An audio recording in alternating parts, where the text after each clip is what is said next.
2024 में प्रधानमंत्री कौन बनेगा? गुरुदेव ने भविष्यवाणी कर दी है। हेलो दोस्तों, हम अपने गुरुदेव बागेश्वर बाबा के चरणों कमलों में दंडवत प्रणाम करता हूँ और दोस्तों आप सभी को नमस्कार प्रणाम जोहार करता हूँ। तो दोस्तों बाबा ने ये बात क्लियर कर दिया है कि 2024 में कौन प्रधानमंत्री बनेगा, किसकी सरकार बनेगी। तो दोस्तों आप वीडियो में बने रहिए। तो दोस्तों मैं आज ये कहना चाहता हूँ कि जब बाबा गरीब थे तो वो समय उनकी बहन की शादी में ये शेख मुबारक उनका एक दोस्त थे, उसका अपना कर कुटुंब के अलावे इसी ने उनको साथ दिया था। जी हाँ दोस्त, आप जो देख रहे हैं इनका नाम शेख मुबारक है, बाबा का दोस्त है, बचपन का दोस्त है। इसने उनकी बहन की शादी में कहा जाता है कि दोस्त जब बाबा गरीब थे ना तो कोई बैठने के लिए नहीं बोलते थे, अपने द्वार पे नहीं बैठने देते थे, लेकिन आज बाबा को बैठाने के लिए तरस रहे हैं। हाँ दोस्तों, आज बाबा में वो शक्ति है, बजरंग बली की शक्ति है। तो दोस्तों आज ऐसा कोई भी पार्टी नहीं बची है जो बाबा के दरबार में नहीं जाते हैं। आज कुछ दिन ही पहले समाजवादी पार्टी का और मोदी साहब माननीय प्रधानमंत्री साहब गए थे। तो दोस्तों इससे पहले मैं एक बात और बताना चाहूँगा कि यहाँ आप देखिए कि मुस्लिम समुदाय का लोग बाबा के दरबार में आए और उसका भक्त बन गए। इसके अलावे मुस्लिम परिवार ही नहीं दोस्तों, ईसाई और भी धर्म के जो है वो भी आप देख सकते हैं कि ईसाई धर्म का जो है वो भी बाबा के भक्त बन रहे हैं। तो मुस्लिम ईसाई हर कौम का जो भक्त बन रहे हैं, इससे जो है कोई किसी को बहुत ज़्यादा जलन हो रही है। वो धर्म गुरु जो होते हैं ना, उससे धर्म बहुत ज़्यादा जलन हो रही है। तो दोस्तों उसने कुछ दिन पहले बाबा को ये कहा था कि हम बाबा को उड़ा देंगे। तो जब ये बातें जब मीडिया में आई फैली तो मोदी साहब और अन्य भी वहाँ पर गए बाबा के दरबार में और बाबा से बात की और बाबा से ये भी पूछे कि अगला प्रधानमंत्री कौन होगा, किसकी पार्टी की सरकार होगी। तो दोस्तों आप देखिए समाज पार्टी का है, तो आप वीडियो में बने रहिए, इसका जवाब आपको मिलेगा। लेकिन इसके पहले आप वो घटना को देखिए जो कि बहुत कम लोग उस घटना को जानते हैं। तो दोस्तों मोदी क्यों गए, ये घटना से संबंध है। दोस्तों कुछ दिन पहले महाराष्ट्र में बाबा का प्रोग्राम थी और बाबा मुंबई से लौट रहे थे। तो दोस्तों इसके चंद दिन पहले ये कहा गया था कि बाबा को उड़ा देंगे और इसी सिलसिले में जिस दिन बाबा लौट रहे थे तो बाबा की पंखा का नट जो है वो एक तरह से ढीला कर दिया गया था, यानी वो कुछ देर में खुल जाती। तो दोस्तों अब जब बाबा को पायलट के द्वारा ये कहा गया कि ये विमान जो है क्रैश हो सकती है, इसे तुरंत लैंडिंग की जरूरत है, बाबा वहाँ पर मुस्कुरा रहे थे दोस्तों और बोला कि कुछ नहीं होगा, आप लैंड करो। बजरंग बली की महिमा, बजरंग बली की वो शक्ति या बालाजी की कृपा शक्ति कहिए कि लैंड हो गई अच्छी तरह से।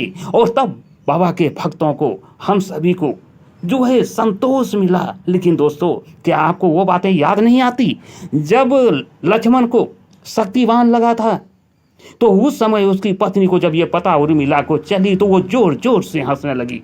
दोस्तों इसका कारण जब पूछा गया तो उन्होंने बताया कि जिसके सर पे भगवान राम का हाथ हो, जिसका रक्षा करने वाले खुद बजरंग बली हो, उसका कुछ नहीं बिगड़ सकता। उसी तरह बाबा ने ये दुनिया को संदेश दिया कि बजरंग बली जिसके छत्र छाया में हो उसको कुछ भी नहीं हो सकता। और जिसका भी ये चाल थी दोस्तों, उसकी ये चाल विफल हो गई और बाबा बाल बाल बच गए और बाबा को कुछ भी नहीं हुआ।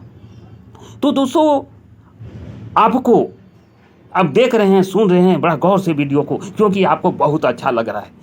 तो दोस्तों आपसे एक निवेदन करना चाहता हूं कि सच में वीडियो आपको अच्छा लग रही है और सही जानकारी आप तक पहुंच रही है तो आप चैनल को सब्सक्राइब करके बाबा विरोधी को एक सबक सिखाइए। इतना चैनल को सब्सक्राइब कीजिए दोस्तों जो कि वो समझे कि जो सत्य बोलते हैं, जो बाबा का बात को सभी के सामने रखते हैं, तो दोस्तों उसे एक सबक देने के लिए और बाबा का जान जिस तरह बची जाए इसके लिए खुशी में दोस्तों आप लोग सब्सक्राइब कीजिए, वीडियो को लाइक कीजिए।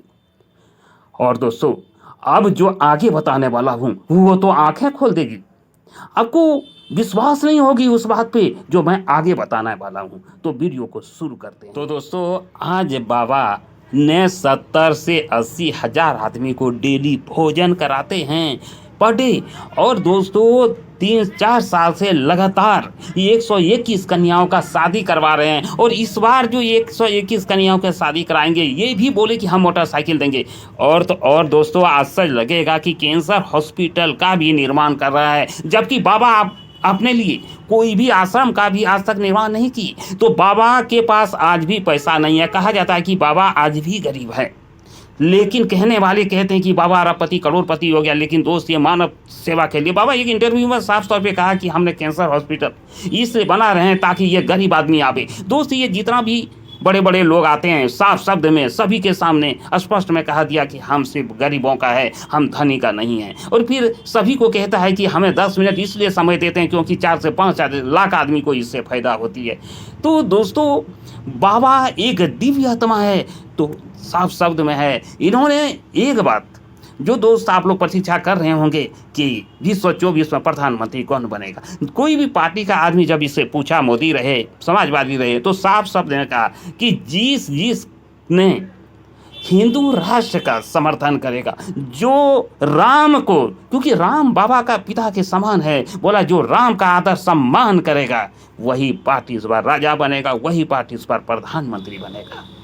तो दोस्तों इसमें यह स्पष्ट होती है, बाबा का कहना है कि हिंदू राष्ट्र का निर्माण का मतलब सनातन धर्म का रक्षा करना। सनातन धर्म की रक्षा करने के लिए बाबा का अवतरण हुआ है और बजरंगबली का छाया बाबा के सर पर है। ये बात बाबा ने कई बार कहा कि हम सनातन धर्म की रक्षा के लिए आए हैं, इसलिए हम सनातन धर्म का रक्षा करते रहेंगे। हाँ दोस्तों, तो बाबा का ये जवाब थी। तो आपको क्या कहना है? आप भी अपने कमेंट में स्पष्ट कहें कि किसकी सरकार बन रही है। तो दोस्तों आप जय बागेश्वर धाम, जय श्री राम के नारे के साथ आप ये स्पष्ट जरूर करने का कोशिश कीजिएगा कि बाबा का भाव क्या है। खैर जो भी हो दोस्तों, प्रधानमंत्री, राष्ट्रपति कोई भी बने, देश का राजा कोई भी बने, बस बाबा का जो ध्येय है कि गरीब का सेवा करना, मदद करना, तो बस वो चलती रहेगी। ये बाबा का संकल्प अनवरत है। बाबा आज भी अपने पास कुछ नहीं रखते हैं, सारा चीज़ जो भी लेते हैं वो गरीबों के बीच में एक तरह से दान करते हैं। जो भी आज चंदा जो भी वहाँ पहुँचते हैं, मतलब महिलाएं, माता बहन खास करके जो कि जबर उबर धर के, तो आप देखते हैं कि उसे खुद बाबा वहाँ से पैसा दे के भेजते हैं। तो दोस्तों ये बात है। तो बस दोस्तों आपने क्या समझे, बाबा का क्या कहना है, आप स्पष्ट कमेंट में लिखिएगा। तो मिलता हूँ अगला ब्लॉग में, तब तक के लिए दोस्तों हम आपसे विदा लेते हैं। दोस्तों जय हिंद, जय भारत।